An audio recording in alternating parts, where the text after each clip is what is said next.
بسم اللہ الرحمن الرحیم۔ آج انشاءاللہ میں سورہ یوسف کا رکوع نمبر 11 اور 13ویں پارے کا رکوع نمبر 5 شروع کروں گا۔ حسب معمول سب سے پہلے مختصر لفظی ترجمہ مختصر گرامر کے ساتھ، پھر انشاءاللہ اس کی تفسیر۔ اعوذ باللہ من الشیطان الرجیم، بسم اللہ الرحمن الرحیم۔ ولما فصلت العیر، فصل یفصل کا معنی جدا ہونا، عیر قافلہ، جب قافلہ جدا ہوا یعنی مصر سے جب نکلا، قال ابوہم، تو ان کے والد نے یعنی یعقوب علیہ السلام نے کہا، انی لاجد ریح یوسف، وجد یجد وجدانا پانا، لاجد لام تاکید کے لیے، بے شک میں پا رہا ہوں، میں محسوس کر رہا ہوں یوسف کی خوشبو، لولا ان تفندون، لولا کا معنی یہ نہ، لولا اگر یہ نہ ہو، جیسے ہے نا لولا علی لہلک عمر، حضرت عمر نے فرمایا تھا نا اگر علی نہ ہوتے تو عمر ہلاک ہو جاتا۔ وہ ایک وراثت کے مسئلے میں اختلاف ہوا تھا، حضرت علی نے اس میں صحیح بات کی تھی، تو حضرت عمر کو اپنی غلطی کا احساس ہوا، تو لولا کا مطلب اگر یہ نہ ہوتا، تو لولا اگر یہ بات نہ ہوتی، ان کہ تفندون، یہ اس کو سمجھنے کی ضرورت ہے۔ فند کہتے ہیں عقل کا خراب ہو جانا، خاص طور پہ بڑھاپے کی وجہ سے کسی کی عقل کام کرنا چھوڑ دے تو اس کو فند کہتے ہیں۔ اور فند یفند تفنیدن کا معنی ہوتا ہے عقل کے خراب ہونے کی طرف کسی کی نسبت کرنا۔ اس کی مثال ہے ایسے جیسے فسق کہتے ہیں گناہ کو، اور تفسیق کسی کو گناہ گار قرار دینا یعنی گناہ کی طرف منسوب کرنا۔ کفر کا معنی کافر ہونا، تکفیر کسی کو کافر قرار دینا یعنی کفر کی طرف کسی کو منسوب کرنا۔ تو باب تفعیل میں بعض دفعہ جب کوئی لفظ جاتا ہے تو اس کا مطلب نسبت بھی آتی ہے کہ کسی کی کو اس طرف منسوب کرنا۔ تو تکفیر ہے نا کہ تکفیری فرقہ، تکفیر جائز نہیں، کیا مطلب کافر قرار دینا جائز نہیں ہے۔ تو یہاں آپ سمجھیں تفنید کا معنی کسی کو یہ کہنا، یہ قرار دے دینا کہ اس کی عقل خراب ہو گئی ہے بڑھاپے کی وجہ سے، تو اس عمل کو تفنید کہا جاتا ہے۔ مفند اس شخص کو کہا جائے گا جس کے بارے میں یہ کہہ دیا گیا ہو کہ بڑھاپے سے اس کی عقل کام کرنا اس کی عقل نے چھوڑ دیا، یہ عقل خراب ہو گئی ہے۔ تو یعقوب علیہ السلام نے کیا فرمایا؟ اچھا یہ تھا تفندونی، فند یفندو کا مطلب کیا ہوا؟ یہ نسبت کرنا کہ بڑھاپے سے عقل خراب ہو گئی ہے، نی کا مطلب میری طرف۔ اب اس کا ترجمہ کیا ہوگا؟ یعقوب علیہ السلام نے کہا انی لاجد ریح یوسف، میں یوسف کی خوشبو محسوس کر رہا ہوں، لولا ان تفندونی، اگر یہ بات نہ ہو کہ تم مجھے یہ کہو کہ بڑھاپے کی وجہ سے میری عقل خراب ہو گئی ہے، یعنی اپنے بارے میں کہہ رہے ہیں۔ جیسے ہوتا ہے نا کہ ایک آدمی یوں بات کرتا ہے کہ بھائی میں ایک بات کہوں، اگر تم یوں نہ کہو کہ ان کا دماغ معاذ اللہ خراب ہو گیا ہے، اگر یہ خطرہ مجھے نہ ہو تو میں یہ بات کہوں۔ تو یہاں بھی یعقوب علیہ السلام نے اپنی اولادوں سے اور اپنی جو بھی بیٹیاں بہو ہیں جو بھی خاندان کے لوگ تھے ان سے کہا کہ مجھے یوسف کی خوشبو محسوس ہو رہی ہے، اگر یہ نہ ہو کہ تم مجھے یوں کہو کہ ابا بڑھاپے میں ابا کا دماغ کام نہیں کر رہا۔ صاف صاف ترجمہ اس کا یہ ہوگا کہ تم اگر یہ خطرہ نہ ہو نا کہ مجھے کہو کہ یعنی تم تو فوراً کہہ دو کہ ابا بڑھاپے کی وجہ سے نا ابا کا دماغ کام نہیں کر رہا، تو ظاہر ہے باپ میں اور اولاد میں ایسی بے تکلفی ہوتی ہے، وہ اس طرح کی اولاد سے باتیں کرتے ہیں۔ تو یعقوب علیہ السلام نے فرمایا کہ میں یوسف کی خوشبو محسوس کر رہا ہوں، اگر یہ بات نہ ہو کہ تم مجھے یوں کہو کہ ابا بڑھاپے میں بہکی باتیں کر رہے ہیں، اس طرف میری نسبت نہ کرو، تو میں یہ کہنے میں بالکل برحق ہوں کہ مجھے یوسف کی خوشبو محسوس ہو رہی ہے۔ قالوا، بچوں نے کہا، تاللہ، اللہ کی قسم، انک لفی ضلالک القدیم، آپ ابھی تک بہت پرانی غلطی میں پڑے ہوئے ہیں، یعنی آپ کب سے امیدیں لگا کے بیٹھے ہوئے ہیں یوسف کی، اور اب آپ کو یوسف کی خوشبوئیں بھی آنا شروع ہو گئی ہیں۔ یعنی ان کا گویا مطلب یہی تھا کہ ابا بڑھاپے میں معاذ اللہ آپ کا جو ہے نا ذہن کام نہیں کر رہا، وہ کب سے بچے کو کنویں میں یعنی گم شدہ بچہ ہے، وہ آپ ابھی تک اس کو یاد کیا ہوا ہے، اور اب تو بجائے اس کے کہ نا امید ہوں آپ کو مزید امیدیں ہونا شروع ہو گئیں، اور آپ جو ہے وہ اس کی خوشبوئیں بھی آنا شروع ہو گئیں۔ خیر میں نے تفسیری شروع کر دی، ابھی تو صرف ترجمہ ہے۔ فلما ان جاء البشیر، پس جب یہ بات ہوئی کہ خوشخبری دینے والا آ گیا، القاہ، اس نے ڈالا اس قمیص کو، علی وجہہ، حضرت یعقوب کے چہرے پر، فرتدا، ارتداد کا معنی لوٹنا، مرتد کو بھی مرتد اس لیے کہتے ہیں کہ وہ فطرت سے ہٹ کر، اسلام سے ہٹ کر کفر کی طرف لوٹ جاتا ہے، پلٹ گیا ہے وہ۔ تو فرتدا، حضرت یعقوب پلٹ گئے، بصیرن، بینا ہو کے، یعنی واپس پلٹ گئے، جو نابینا پن تھا وہ ختم ہو گیا۔ قالا، کہنے لگے اپنے بچوں سے، الم اقل لکم، میں نے تم سے کہا نہیں تھا، انی اعلم من اللہ، کہ میں اللہ کے بارے میں جانتا ہوں، ما وہ باتیں، لا تعلمون، جو تم نہیں جانتے۔ یعنی پھر پوری صورتحال واضح ہوگی۔ قالوا یا ابانا، بچے کہنے لگے اے ہمارے والد، استغفر لنا، آپ استغفار کیجئے ہمارے لیے، ذنوبنا، ہمارے گناہوں پر، گناہوں کا استغفار کیجئے، انا کننا خاطئین، انا اصل میں اننا، بے شک ہم گناہ گار تھے۔ قال، یعقوب علیہ السلام نے فرمایا، سوف استغفر لکم ربی، ان قریب میں اپنے رب سے تمہارے لیے معافی طلب کروں گا، انہ هو الغفور الرحیم، بے شک وہ معاف کرنے والا اور رحم کرنے والا ہے۔ فلما دخلوا علی یوسف، یہ سب کے سب جب یوسف کے پاس آئے، آوا الیہ، یوسف نے ٹھکانہ دیا اپنی طرف، ابویہ، اپنے والدین کو۔ ابوی، ابوین، اب کہتے ہیں ابا کو، ابوین دو ابا، تو دو ابا کا اطلاق اصل میں ابا اور اماں دونوں پر ہوتا ہے۔ اس کو صنعت تغلیب کہتے ہیں کہ ماں کے لیے بھی باپ کا لفظ استعمال کیا اور اسی کا تثنیہ بنا دیا۔ تو ورفع ابویہ، آوا الیہ ابویہ، اپنے والدین کو اپنی طرف ٹھکانہ دیا، وقال، اور فرمایا، ادخلوا مصر، تم سب کے سب مصر میں داخل ہو جاؤ، انشاء اللہ آمینین، اللہ نے چاہا تو امن کے ساتھ۔ ورفع ابویہ، اور اٹھایا اپنے والدین کو، عرش، علی العرش، عرش پر، شاہی تخت پر اپنے والدین کو بٹھایا، وخروا لہ، اور گر گئے سب کے سب، خرّ یخر کا معنی گر جانا، وخروا لہ، اور سب گر گئے یعقوب کے لیے، سجدن، سجدہ ریز ہو کر، ساجد کی جمع سجد بھی آتی ہے، ساجدون بھی آتی ہے، سب کے سب سجدہ ریز ہو گئے یعقوب یوسف علیہ السلام کے سامنے۔ وقال، اور یوسف علیہ السلام نے فرمایا، یا ابتی، اے میرے ابا، ھذا تأویل رؤیایا، یہ میرے خواب کی تعبیر ہے۔ رؤیا منظر کو کہتے ہیں نا، وہ منظر جو مجھے خواب میں نظر آیا تھا کہ سورج اور چاند اور 11 ستارے سجدہ کر رہے ہیں، یہ ہے میرے خواب کی تعبیر من قبل، جو پہلے خواب تھا۔ قد جعلھا، تحقیق بنا دیا ہے اس خواب کو، ربی، میرے رب نے، حقا، برحق، اس کو پورا کر دکھایا ہے۔ وقد احسن بی، قد افعل کا معنی، قد ضرب کا معنی، کام پہلے ہو چکا ہے، تو یہ قد اس معنی میں آتا ہے جب ماضی پہ لگتا ہے۔ وقد احسن بی، اور میرے رب نے مجھ پر اس وقت بھی احسان کیا، اذ اخرجنی، جب اس نے مجھے نکالا، من السجن، جیل سے، وجاء بکم، اور تمہیں لایا وہ، من البدوی، گاؤں سے، دیہات سے، بدو کہتے ہیں گاؤں کو، دیہات کو، اور بدوی دیہاتی آدمی کو کہتے ہیں، اور تمہیں گاؤں سے لے کر آیا، من بعد ان، بعد اس کے کہ، نزغ الشیطان، شیطان نے، نزغ کہتے ہیں شیطان کی طرف سے جو القاء ہوتا ہے نا، اور جو کھینچ لیتا ہے محبت کو، اور شیطان کی طرف سے جو وسوسے دل میں آتے ہیں، ان سب چیزوں پر نزغ کا اطلاق ہوتا ہے۔ من بعد ان نزغ الشیطان، بعد اس کے کہ شیطان نے ڈال دی تھی نفرت، بینی، میرے، و بین اخوتی، اور میرے بھائیوں کے درمیان، شیطان نے میرے اور میرے بھائیوں کے درمیان جو نفرت ڈال دی تھی، اس کے بعد اللہ نے یہ ہم پر احسانات کیے۔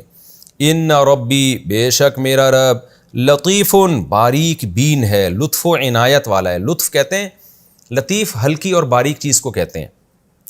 یہ جو ہم لطیفے کو لطیفہ کہتے ہیں نا، اس کی وجہ بھی یہ کہ اس میں کوئی ایسا ہلکا سا پیغام ہوتا ہے جس سے انسان کو ہنسی آ رہی ہوتی ہے، بہت باریک سی کوئی بات ہوتی ہے، تبھی عام طور پہ لطیفے بے وقوف لوگوں کی سمجھ میں نہیں آ رہے ہوتے، ان کو ایکسپلین کر کے سمجھانا پڑ رہا ہوتا ہے۔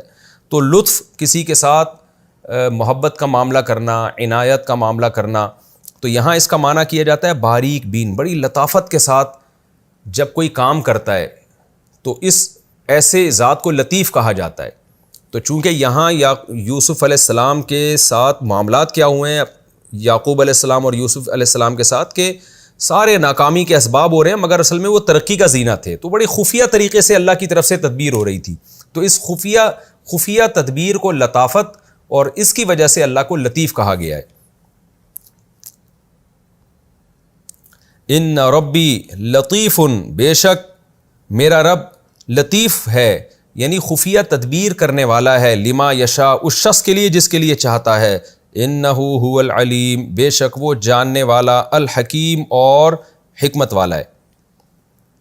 ربی، اے میرے رب، اصل میں تھا ربی، اے میرے رب، قد آتیتنی تحقیق تو نے دی ہے مجھ کو من الملک بادشاہت، وعلمتنی اور سکھایا ہے تو نے مجھے من تأویل الاحادیث خوابوں کی تعبیریں، فاطر السماوات والارض اے آسمانوں اور زمین کے پیدا کرنے والے، انت ولی تو ہی میرا دوست ہے، فی الدنیا والآخرہ دنیا میں بھی اور آخرت میں بھی، توفانی توفا یا توفا تصرف یا تصرف کی طرح امر آئے گا تصرف، تو یہاں بھی توفا تو موت دے مجھ کو مسلمن فرما بردار بنا کے، یعنی میری جب موت آئے تو میں فرما بردار ہوں، والحقنی اور لاحق کر دینا مجھے بالصالحین لیک لوگوں کے ساتھ، یعنی میری موت بھی جیسے تو نے دنیا میں مجھے اطاعت کی توفیق دی ہے تو موت بھی میری اسلام پر آئے، فرما برداری میں آئے اور نیک لوگوں کے ساتھ میرا حشر ہو۔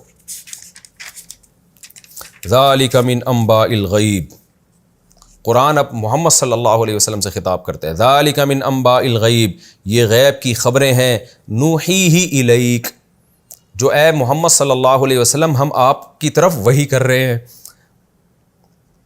وما کنت لدیہم اور اے محمد آپ نہیں تھے لدیہم ان کے پاس، یعنی یعقوب اور اس کے خاندان کے پاس، اذ اجمعوا امرہم جب وہ اپنے معاملے کا فیصلہ کر رہے تھے، اجماع کر رہے تھے، اس پر متفق ہو کر ایک فیصلہ کر رہے تھے کہ یوسف کو ہم نے کنویں میں ڈالنا ہے، وہم یمکرون اور وہ مکر کر رہے تھے، جب وہ مکر و فریب سے کام لے رہے تھے اور یوسف کو کنویں میں ڈالنے کا فیصلہ کر رہے تھے، اے محمد صلی اللہ علیہ وسلم اس وقت آپ ان کے سامنے موجود نہیں تھے، وما اکثر الناس اور لوگوں میں اکثر لوگ، ولو حرستا اگرچہ آپ کتنی ہی حرص رکھ لیں، حرص کا مطلب لالچ، اے محمد اگر آپ کتنی ہی لالچ رکھ لیں، کتنی ہی حرص رکھ لیں، پھر بھی اکثر لوگ بمؤمنین ایمان لانے والے نہیں ہیں، وما تسألهم اور اے محمد صلی اللہ علیہ وسلم آپ ان سے مطالبہ نہیں کر رہے علیہ من اجر اس تبلیغ پر کسی اجر کا، جو دعوت آپ ان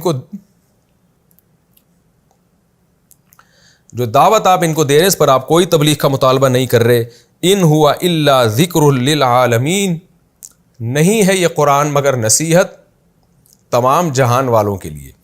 یہ اس کا لفظی ترجمہ ہو چکا، اس کی مختصر تفسیر میں آپ کے سامنے اب پیش کرتا ہوں۔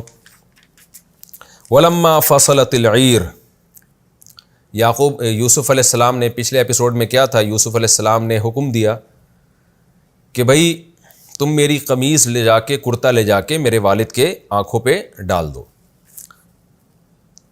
تو یہ جب پورا قافلہ واپس چلا ہے، قال ابوہم یعقوب علیہ السلام نے فرمایا انی لاجد ریح یوسف میں یوسف کی خوشبو محسوس کر رہا ہوں۔ یہ بھی معجزہ تھا یعقوب علیہ السلام کا کہ اللہ تعالیٰ کی عادت ہے کہ جب انسان کو کوئی بڑی خوشی ملنے والی ہوتی ہے تو اللہ کی طرف سے اس کی خوشخبریاں پہلے شروع ہو جاتی ہیں۔ قرآن میں ہے نا جگہ جگہ کہ ہم بارش سے پہلے مبشرات بھیجتے ہیں، بارش اللہ کی رحمت ہے تو اکثر اس سے پہلے ہوائیں آتی ہیں جو خوشخبریاں لے کے آتی ہیں، تو یہ بھی اللہ تعالیٰ کی ایک اپنے بندوں کے ساتھ مہربانی ہے۔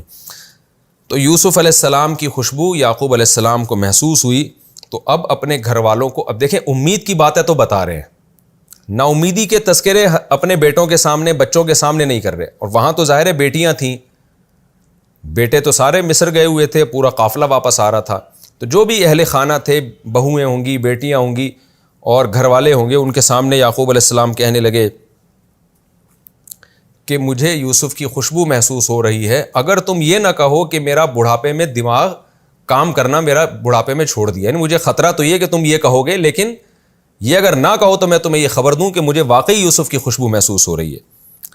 تو وہ جواب میں کیا کہتے ہیں، تاللہ انک لفی ضلالک القدیم، ظاہر ہے وہ کہاں اللہ کی باتوں کو سمجھ سکتے تھے، کہاں ایسی معرفت تھی ان کے دل میں، وہ کہنے لگے اللہ کی قسم آپ ابھی تک پرانی غلطی میں پڑے ہوئے ہیں۔ دیکھیں یہاں بھی ضلال کا معنی گمراہی نہیں ہوگا، غلطی ہوگا، تو بیٹے اپنے جو بچے تھے وہ جانتے تھے کہ ہمارے جو گھر کے سربراہ ہیں حضرت یعقوب یہ پیغمبر ہیں، تبھی تو مومن تھے وہ، لیکن وہ بھی یہ جانتے تھے کہ غلطی جو اجتہادی غلطی ہے وہ پیغمبر سے ہو سکتی ہے، تو لہذا انہوں نے کہا کہ آپ ابھی تک پرانی غلطی میں پڑے ہوئے ہیں۔ لیکن کیا ہوا، فلما ان جاء البشیر، پہلے زمانے میں یہ عادت تھی، خود صحیح احادیث میں بھی ہمیں اس کا تذکرہ ملتا ہے کہ جب بھی کوئی خوشخبری کی بات ہوتی تھی نا تو لوگ اس کی کوشش کرتے تھے کسی طرح جلد سے جلد یہ خبر پہنچا دی جائے. بچوں میں آپ نے بہت دیکھا ہوگا، یہ بچوں کو جب کوئی بات بتائی جاتی ہے نا کہ یہ فلاں کو جا کے بتاؤ تو بچے دوڑ لگا رہے ہوتے ہیں کہ پہلے میں بتاؤں. حضرت کعب بن مالک رضی اللہ تعالیٰ عنہ کی جب توبہ قبول ہوئی ہے تو صحابہ نے کوشش کی ہم میں سے ہر شخص پہلے سے پہلے جا کے حضرت کعب بن مالک کو بتائے کہ آپ کی توبہ قبول ہو گئی ہے. تو ایک انسان کو ایک شوق ہوتا ہے. تو قافلے میں سے کوئی بھی شخص، یعنی ظاہر ہے جن کے ہاتھ میں جو کرتا تھا نا، وہ پہلے دوڑے یعقوب علیہ السلام کی طرف، اپنے والد کو میں جا کے بتاؤں تاکہ ان کو جو غم ہوا ہے اتنا عرصہ تو وہ غم ان سے دور ہو جائے. تو وہ جن کے پاس کرتا تھا وہ تیز رفتار گھوڑے پہ دوڑے اور قافلے سے نکل کے پہلے پہنچ گئے. اور یعقوب علیہ الصلوۃ والسلام کی تبھی قرآن کہہ رہا ہے فلما ان جاء البشیر، خوشخبری سنانے والا جب پہنچا ہے، القاہ علی وجہہ، تو اس نے وہ کرتا اپنے والد کی آنکھوں پہ ڈالا، فرتد بصیرا، اور ان کی نگاہیں لوٹ آئیں. تو پھر ان کو بتایا گیا کہ قافلہ واپس آ رہا ہے، اور اللہ نے اس طرح سے ہمیں یوسف علیہ السلام سے بھی ملا دیا اور بنیامین سے بھی ملا دیا. فوراً یعقوب علیہ السلام نے اپنے خاندان اور پھر بیٹے بھی پہنچ چکے تھے، تو یعقوب علیہ السلام نے سارے بیٹوں کو اور خاندان کے لوگوں کو جمع کر کے فرمایا الم اقل لکم، کیا میں نے تم سے کہا نہیں تھا انی اعلم من اللہ ما لا تعلمون، میں اللہ کے بارے میں وہ کچھ جانتا ہوں جو تم نہیں جانتے. تم تو ایک منفی سوچ رکھتے ہو، ظاہری اسباب کو دیکھ کر منفی باتیں کرتے ہو، اور میں ہمیشہ سے امید کی باتیں کرتا رہا ہوں. تو بتاؤ کیا میری باتیں ٹھیک ثابت نہیں ہوئی؟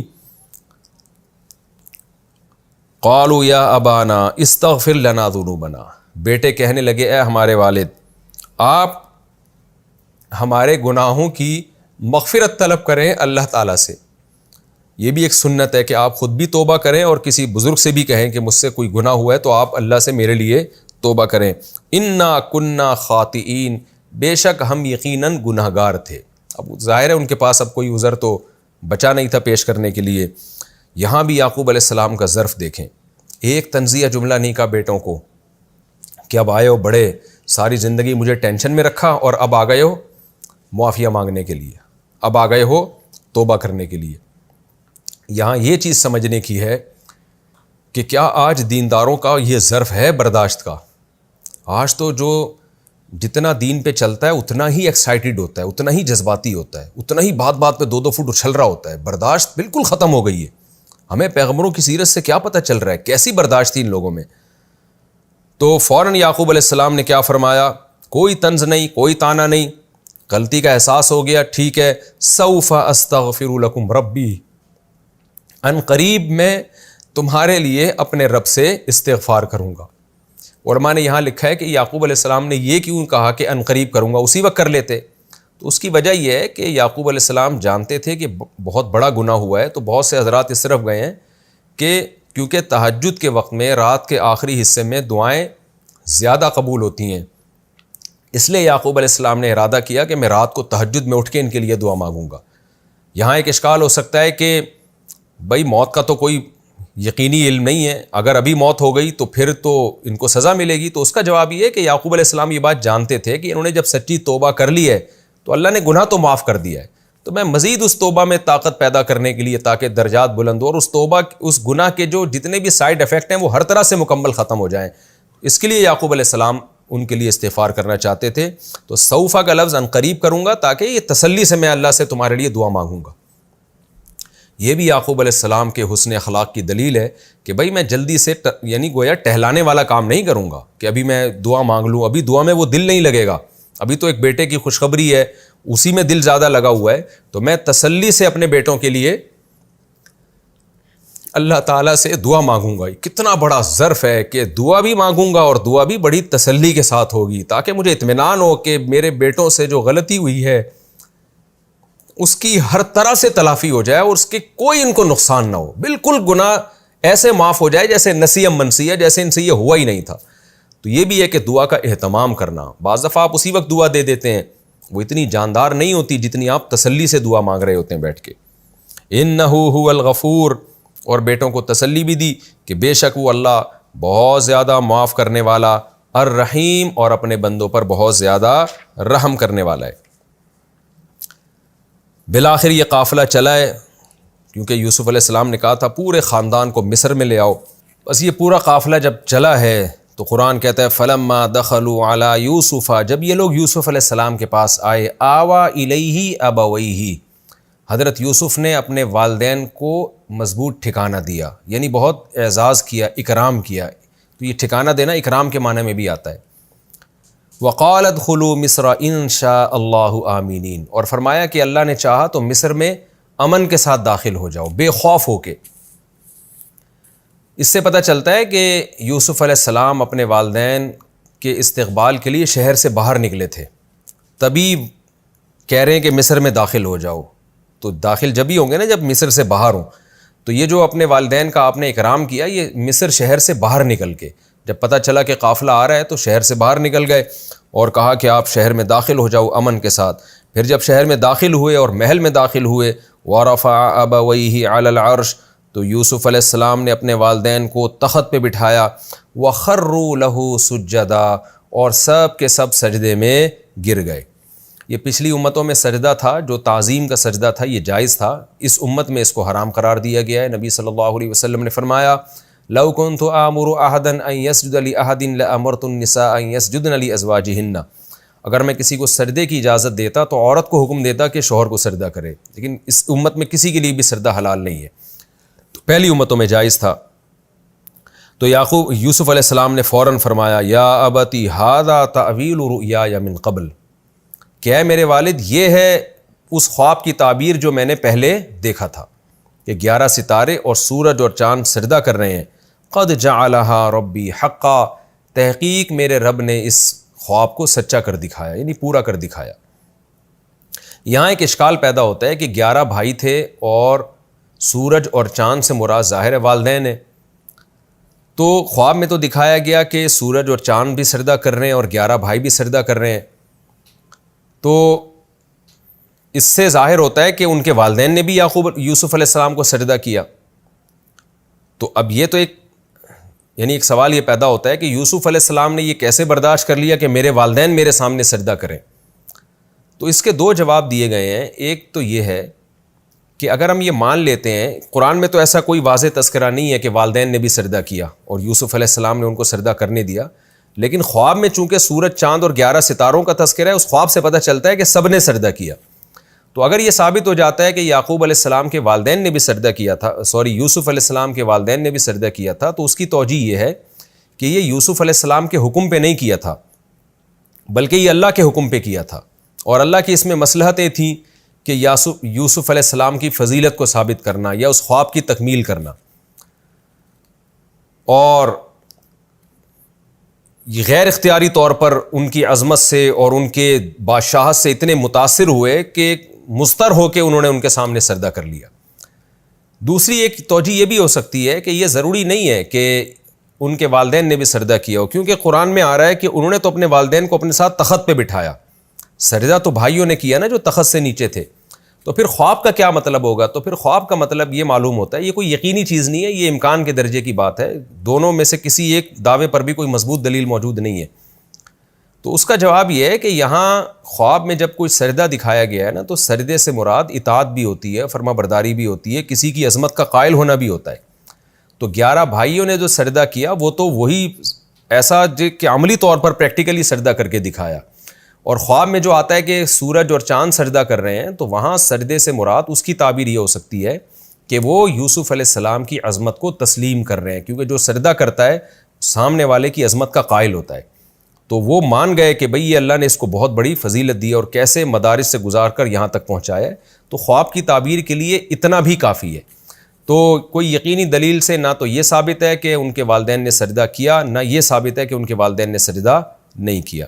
بہرحال خواب کی تعبیر پوری ہوئی تو یوسف علیہ السلام نے فرمایا اے میرے والد، یہ ہے میرے خواب کی تعبیر، قد جعلها ربی حقا، میرے رب نے اس خواب کو پورا کر دکھایا، وقد احسن بی اذ اخرجنی من السجن، اور میرے رب نے اس وقت بھی مجھ پر احسان کیا تھا جب مجھے جیل سے نکالا، اور اس وقت بھی احسان کیا جاء بکم من البدو، جب آپ کو گاؤں سے اٹھا کے شہر میں لے آیا۔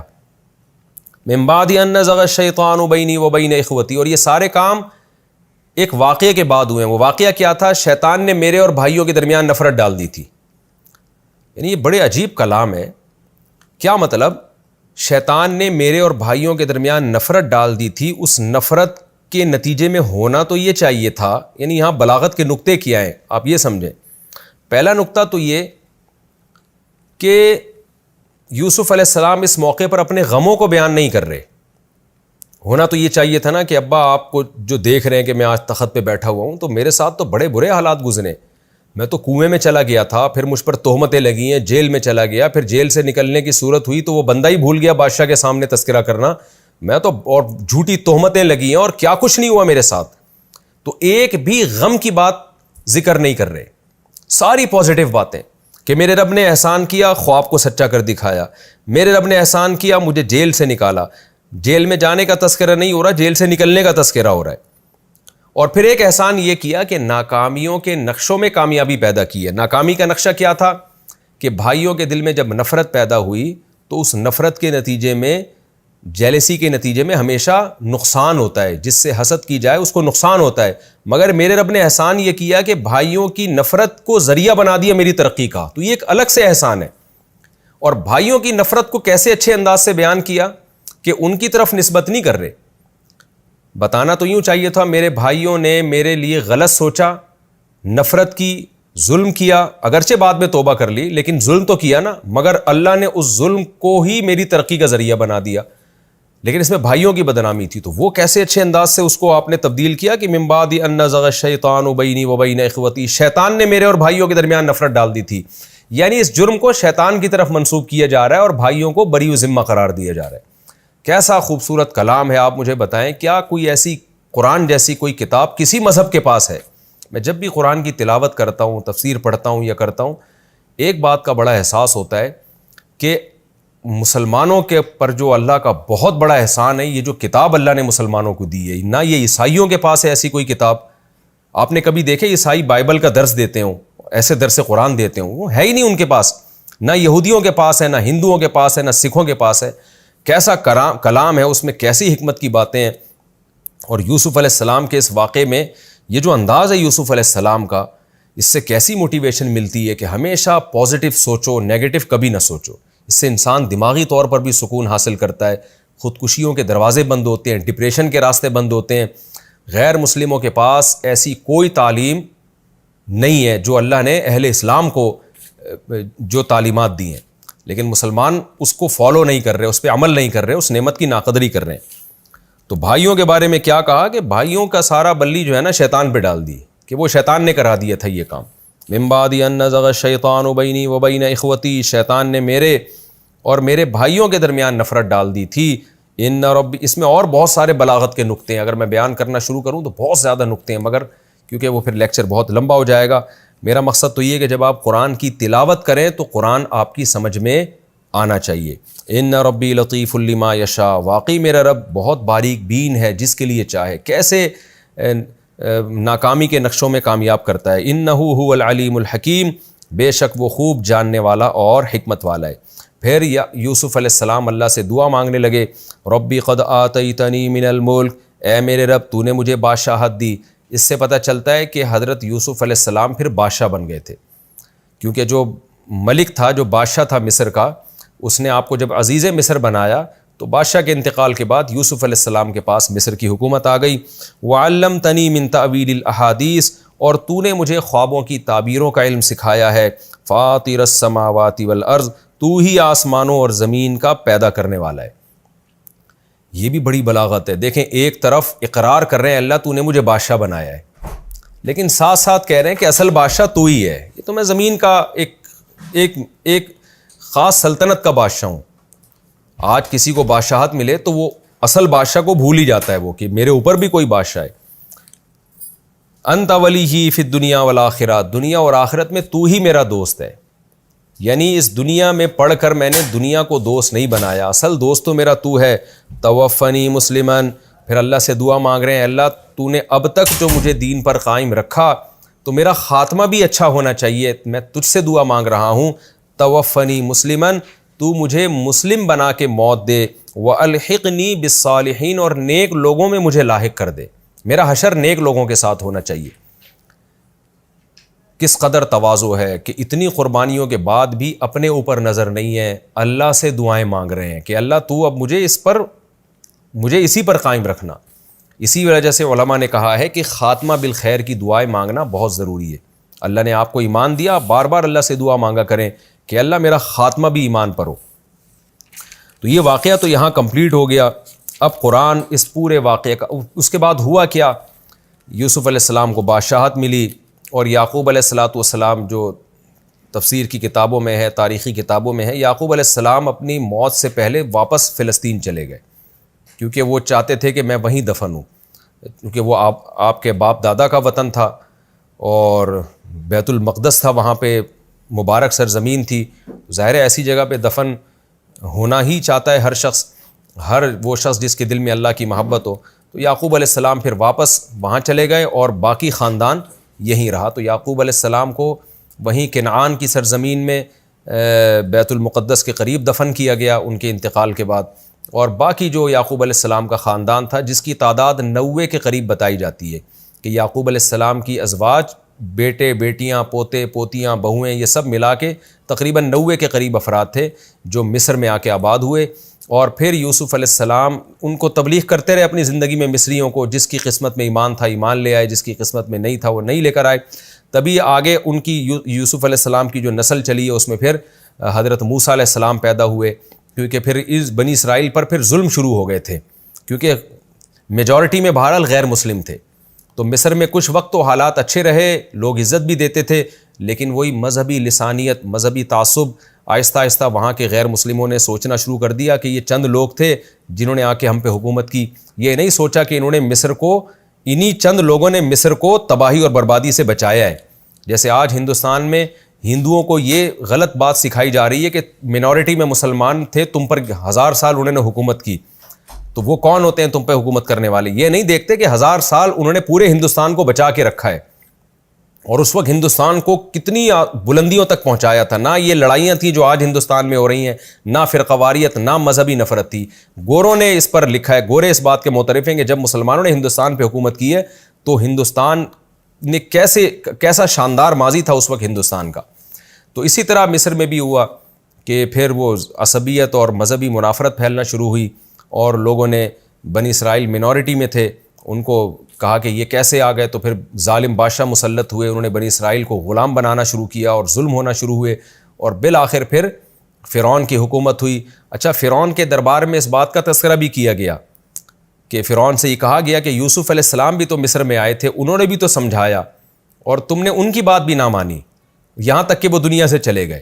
تو اس کا اس سے پتہ چلتا ہے یوسف علیہ السلام نے شاہی خاندان پہ بھی بہت محنت کی تھی، مصر کی جو رائل فیملی تھی ان کو بھی دین کی بہت تبلیغ کی تھی، کیونکہ اس مقام پہ پہنچنے کے بعد انسان کی بات سنی جاتی ہے۔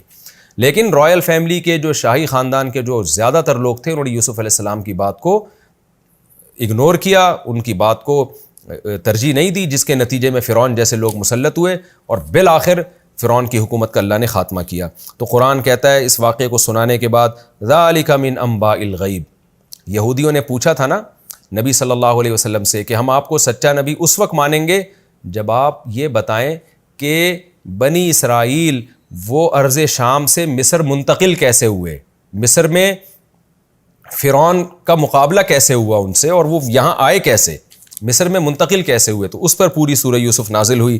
اب قرآن کہتا ہے یہ غیب کی خبریں ہیں، اے محمد صلی اللہ علیہ وسلم ہم آپ کی طرف وحی کرتے ہیں۔ وما كنت لديهم اذ اجمعوا امرهم، آپ اس وقت موجود نہیں تھے جب وہ اپنے معاملے کے فیصلے کر رہے تھے، آپ کو کیا پتہ اتنے سال پرانی بات۔ وہم یمکرون، جب وہ تدبیریں کر رہے تھے۔ لیکن اس کے بعد بھی اے نبی ہم آپ کو یہ بتا دیں کہ آپ نے ان کو پورا واقعہ سنا دیا، پھر بھی اس وقت اکثر لوگ آپ پر ایمان نہیں لے کر آئیں گے، کیونکہ آپ کو غم ہوگا کہ اس طرح سے یہ واقعہ سننے کے بعد بھی تم مجھے اللہ کا نبی نہیں مانو گے، تو آپ بھی غم میں کہیں ہلاک نہ ہو جائیں۔ تو اے نبی آپ غم نہ کریں، آپ کتنی حرص رکھ لیں پھر بھی یہ ہٹ دھرم لوگ ایمان نہیں لے کر آئیں گے۔ وما تسألهم علیہ من اجر، اور ایسے طریقے سے آپ ان کو تبلیغ کر رہے ہیں، اس پر آپ کوئی اجر کا مطالبہ نہیں کر رہے، پھر تو ان کو ایمان لانا چاہیے۔ ان ہوا الا ذکر للعالمین، یہ قرآن تو ایک نصیحت ہے تمام جہان والوں کے لیے۔ تو ان کو اس سے نصیحت حاصل کرنی چاہیے، آپ پر ایمان لانا چاہیے۔ یہ ہمارا رکوع کمپلیٹ ہوا۔ اس میں جو علمی نکات رہ گئے ہیں، چونکہ وقت ہمارا کمپلیٹ ہو گیا ہے، تو یہ علمی نکات انشاءاللہ میں اگلے ایپیسوڈ میں بیان کروں گا، اور پھر اگلے ایپیسوڈ میں انشاءاللہ ہم سورہ یوسف کا رکوع نمبر 12 اور 13ویں پارے کا رکوع نمبر 6 انشاءاللہ ہم شروع کریں گے۔ اور اس کے شروع کرنے سے پہلے جو رکوع نمبر 10 ہے اس کے جو علمی نکات ہیں وہ مختصراً وہ بھی میں انشاءاللہ آپ کے سامنے پیش کروں گا۔ اب ہمارا سورہ یوسف کا آخری رکوع رہ گیا ہے، وہ انشاءاللہ ہم اگلے ایپیسوڈ میں ختم کر دیں گے۔ اللہ تعالی ہمیں سمجھنے کی، عمل کی توفیق عطا فرمائے۔ وما علینا الا البلاغ۔